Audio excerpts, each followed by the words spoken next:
Welcome in my YouTube channel. आज हम लोग क्लास 10th में केमिस्ट्री में एक्टिविटी 2.10 पढ़ेंगे। 2.10 जैसा कि मेरे पास एनसीईआरटी की बुक है और मैं सीक्वेंस से चल रहा हूँ। आज हमारा जो वीडियो है एक्टिविटी 2.10। एक्टिविटी 2.10 में आपको लिखा है इसमें take 10 ml of water in beaker. हमारे पास एक बीकर है, उसमें हमने क्या किया बीकर में, तो बीकर में हमारे पास में एक हमने 10 ml ले लिया वाटर, 10 ml वाटर। ओके, फिर क्या कह रहा है, add a few drops of concentrated sulphuric acid. फिर इसमें हमने ड्रॉप डाली sulphuric acid, concentrated sulphuric acid की कुछ ड्रॉप्स डाली। ओके, मतलब कुछ ड्रॉप्स बाय ड्रॉप्स डाला। And it swell and beaker slowly, और इसको थोड़ा सा हिलाया मैंने, स्वेल किया। टच द बेस, बेस माने ये इस बीकर का बेस टच करना है। Touch the base of the beaker, हथेली पे रखकर बीकर को यहाँ रखेंगे हथेली पर, ओके, पाम पर, और उसको टच करेंगे तो क्या होगा, is there a change in temperature. Question ये है, is there a change in temperature, is there change in temperature, क्या टेम्परेचर में कुछ परिवर्तन हुआ? तो आंसर क्या लिखेंगे आप, yes, change in temperature, temperature increase हो गया। तो जो पानी लिया था वो ठंडा था, जैसे ही हमने इसमें कंसनट्रेट सल्फ्यूरिक एसिड डाला तो सल्फ्यूरिक एसिड डालने से एसिड ने, ये कंसनट्रेटेड एसिड है, ये स्ट्रॉन्ग एसिड है, वाटर के साथ में एक्सोथर्मिक रिएक्शन देगा। तो टेम्परेचर थर्मामीटर डाल के देखेंगे टेम्परेचर बढ़ जाएगा, या हम अपनी हथेली पे रख के देखेंगे बीकर का बेस तो गर्म महसूस होगा। तो इसका मतलब is there is a change in temperature, तापमान में कोई परिवर्तन होगा, तुरंत लिखेंगे यस परिवर्तन होगा।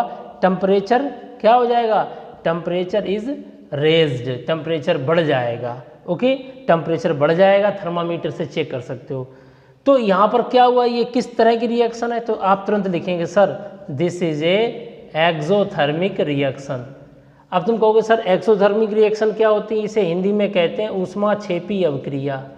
ये एक्सोथर्मिक रिएक्शन है, जब किसी चीज़ को मिलाते हैं, जब दो चीज़ों को और हीट निकलती है तो उसे हम एक्सोथर्मिक रिएक्शन कहते हैं। अब अगर आप ध्यान से देखें, अब एनसीईआरटी में क्या लिखा है, इस दिस इज एन एक्सोथर्मिक और इंडोथर्मिक प्रोसेस। तुरंत आप बोलेंगे sir this is a exothermic process, because कोई पूछे वाई, तो आप लिखेंगे यहाँ पर हीट इज इवॉल्व्ड। सर यहाँ पर हीट निकल रही है, आप क्या लिखेंगे, सर यहाँ पर हीट जो है इवॉल्व हो रही है, हीट रिलीज हो रही है, हीट निकल रही है। तो ये हमारी एक्सोथर्मिक रिएक्शन है। Repeat the above activity with sodium hydroxide. अभी हमने यहाँ पर कंसनट्रेटेड सल्फ्यूरिक एसिड डाला था, ड्रॉप बाय ड्रॉप थोड़ा सा। अब इसकी जगह पर आप जो है छोटे छोटे पीस होते हैं, पैलेट्स होते हैं किसके, कास्टिक सोडा के, सोडियम हाइड्रोक्साइड के। आप एक काम करिए, अब अब की बार आप एसिड ना लेकर बेस लेंगे, छोटे छोटे पीस होते हैं जिन्हें हम पैलेट्स कहते हैं NaOH के, आप इसमें डाल के देखेंगे। आपको एक बात बता दें, NaOH को हम कहते हैं सोडियम हाइड्रोक्साइड, और सोडियम हाइड्रोक्साइड ये हमारा अगर हम हथेली पे रखें, यहाँ पे रखें तो हमें जलन ऐसी महसूस होगी। क्यों? ये एटमॉस्फेयर से मॉइस्चर को ले लेता है और ये हाइग्रोस्कोपिक नेचर होता है। एक वर्ड होता है हाइग्रोस्कोपिक, हाइग्रोस्कोपिक का मतलब जानते हो, हाइग्रोस्कोपिक, इसका मतलब ये होता है आर्द्रताग्राही, वे पदार्थ जो प्रकृति मतलब एटमॉस्फेयर से, वायु से नमी को सोख लेते हैं, एब्जॉर्ब कर लेते हैं, उन्हें हाइग्रोस्कोपिक कहते हैं। तो ये इनको अगर अभी आप पेपर पे रख दीजिए, खुला छोड़ दीजिए कास्टिक सोडा को, तो वो पसीज जाएगा, मतलब पानी एब्जॉर्ब करके मेल्ट हो जाएगा। तो ये हाइग्रोस्कोपिक होता, पहली चीज़ मैंने आपको बता दी। तो अगर हम पैलेट्स डालेंगे कास्टिक सोडा की पानी में, तो आप एक चीज़ समझना, फिर भी हमारा बीकर जो है थोड़ा गर्म हो जाएगा। क्यों गर्म हो जाएगा? मैंने अब आपसे प्रीवियस वीडियो में बताया था कि स्ट्रॉन्ग एसिड और स्ट्रॉन्ग बेस अगर हमारे पास हैं, अगर उनको वाटर में डालेंगे तो वो एक्सोथर्मिक रिएक्शन होगी, हीट निकलेगी, हीट इवॉल्व होगी, चाहे वो कंसनट्रेटेड एसिड हो, चाहे वो कंसनट्रेटेड बेस क्यों ना हो। तो यहाँ पर NaOH बेस है, इसके साथ में भी हीट रिलीज होगी और ये बीकर हमको गर्म महसूस होगा। हथेली पे रख के इसको रखेंगे तो ये बेस जो है इसको टेम्परेचर बढ़ जाएगा। तो ये both are the exothermic process. इन्होंने लिखा है repeat the activity Okay, and record your observation. My observation is this: heat is evolved in both cases, therefore you can say both are exothermic reaction. Okay, next है, आप अगर आप ध्यान से देखें, लिखा हुआ है कि वार्निंग साइन लिखा हुआ वार्निंग करके display and container containing concentrated acid and base, कहीं पर भी इस तरह का साइन लगा हो तो आप समझ लीजिए कि वो चीज़ एसिड या बेस है, जिससे कि आपकी त्वचा में कहीं गिरेगा तो कट सकता है, एक्सोथर्मिक रिएक्शन होती है। ओके, तो कंसंट्रेटेड एसिड हो चाहे कंसंट्रेटेड बेस हो, पानी के साथ एक्सोथर्मिक रिएक्शन देंगे, हीट निकलेगी। ओके, बीकर गर्म हो जाएगा। नेक्स्ट क्या है आपको बता दें, ये पैराग्राफ आप पढ़ लीजिएगा, मैं पढ़ के आपको बता दे रहा हूँ। The process of dissolving an acid और base in water is highly exothermic. देखिए इन्होंने लिखा हुआ है कि एसिड बेस को पानी में मिलाते हैं तो एक्सोथर्मिक रिएक्शन है, ये बात हम बता चुके हैं। Care must be taken while mixing concentrated nitric acid sulphuric acid with water.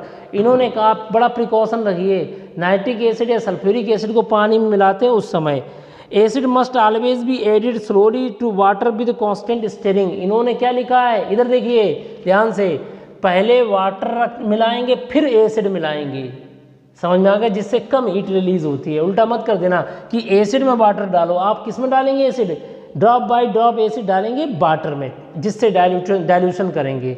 Okay, आगे क्या है, इन्होंने लिखा है if water is added to the concentrated acid the heat generated may cause the mixture to splash out and cause burns. अगर आपने उल्टा कर दिया, आपने एसिड में पानी डाला तो बहुत सारी हीट निकलेगी, हो सकता है बीकर फट जाएगा। ओके, तो इन्होंने लिखा भी है look out for the warning sign, one the can of concentrated sulphuric acid on the बोतल ऑफ सोडियम हाइड्रोक्साइड पर। कहीं पर भी आप जाइए NaOH यानी बेस या एसिड होगा, उसकी बोतल पे ये आपका सिंबल जरूर बना रहेगा। इस सिंबल का मतलब है कि जो लिक्विड है वो हमें नुकसान पहुंचा सकता है, हमें बर्न कर सकता है। ओके, तो ये ध्यान रखिए। अगर एसिड हमारे शरीर पे, त्वचा पे गिरता है, स्किन पर गिरता है, तो स्किन पे गिरते ही वो स्किन से मॉइस्चर ले लेगा, पानी लेगा और हमें जला देगा।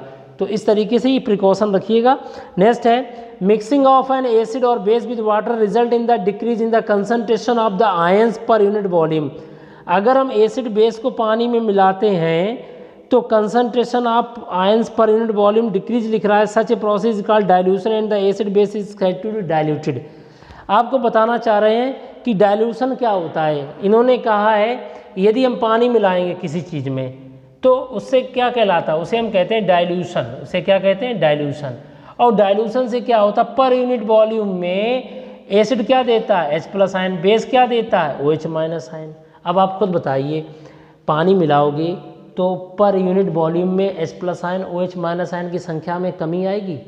कैसे आएगी बताइए, कैसे आएगी H+ आयन की संख्या OH- आयन की संख्या? अगर पानी वाटर मिलाते हैं तो H+ और OH- आयन की जो कंसंट्रेशन है, उसकी जो वैल्यू है उसकी या उसकी संख्या है, वो कैसे कम हो जाएगी बताइए थोड़ा सा, अगर आप ध्यान से समझते हैं तो बताइए। इसका आंसर ये है कि आपने जैसे, अगर आप ध्यान से देखिए, ये बीकर है मेरे पास में और यहाँ पर ये वाटर भरा हुआ है। इस समय वाटर हमारे पास 250 ml है और उसमें एसिड मिला दिया हमने। एसिड क्या देता है, H+ आयन, बेस क्या देता है, OH- आयन। हमने 2 ड्रॉप मिलाई हैं, हमने इसमें 2 ड्रॉप मिलाई हैं। और अगर हम पानी और मिला दें, पानी हमने 500 ml कर दिया मान लीजिए, तो वॉल्यूम ज़्यादा हो गया। वॉल्यूम पहले 250 ml था, 250 ml, अब हो गया वॉल्यूम कितना, 500 ml। तो अब एसिड की मात्रा पहले ज़्यादा थी, अब एसिड की मात्रा H+ आयन की संख्या या OH- आयन की संख्या 500 ml में कम हो गई, पहले 250 ml में थी। ओके, अब पानी ज़्यादा मिला दिया तो H+ OH- की संख्या या उसकी कंसंट्रेशन पर unit volume, this is a volume, तो पर यूनिट वॉल्यूम के हिसाब से इनकी सांद्रता यानी इनकी कंसंट्रेशन घट जाएगी। मतलब ये समझिए, अगर पहले 1 ग्राम H+ आयन 250 ml में थे, अब 1 ग्राम H+ आयन पानी मिलाने से 500 ml वॉल्यूम हो गया, तो डाइल्यूशन किया, तो अब 1 ग्राम H+ आयन या OH- आयन 500 ml में होंगे, तो किसका कंसंट्रेशन ज़्यादा हुआ, इस वाले का कि इस वाले का, इस वाले का ज़्यादा हुआ, क्योंकि इसमें 1 ग्राम H+ आयन या OH- आयन प्रेजेंट है 250 ml में, और पानी मिलाने से क्या हो गया, 1 ग्राम H+ आयन या OH- आयन 500 ml में, तो पर यूनिट वॉल्यूम निकालेंगे तो इसकी कंसंट्रेशन घटेगी। तो डाइल्यूशन करने से, पानी मिलाने से H+ आयन OH- आयन का कंसंट्रेशन घट जाता है, डिक्रीज हो जाता है। इस बात का भी विशेष ध्यान रखिएगा। नेक्स्ट जो है आपको बताना चाह रहे हैं कि इसमें जो नेक्स्ट वीडियो आपका जो आएगा वो ये वीडियो होगा क्वेश्चंस का। इसमें आपको HCl HNO3 ये इनके बारे में क्वेश्चंस दिए गए 1 2 3 4 5 6। ये वीडियो हम एक पूरा इन टेस्ट क्वेश्चन का बना देंगे जिससे आपको अच्छे से समझ में आ जाए।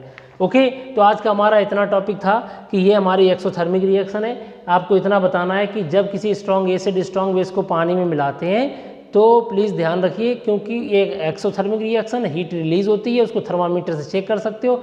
शुरुआत में वाटर का टेम्परेचर जो भी होगा, जैसे एसिड बेस मिला दोगे, कंसनट्रेट एसिड बेस मिलाने से हीट रिलीज होती है तो वाटर का टेम्परेचर, सोल्यूशन का टेम्परेचर बढ़ जाएगा। तो ये this is a exothermic reaction. Okay, thanks for watching this video.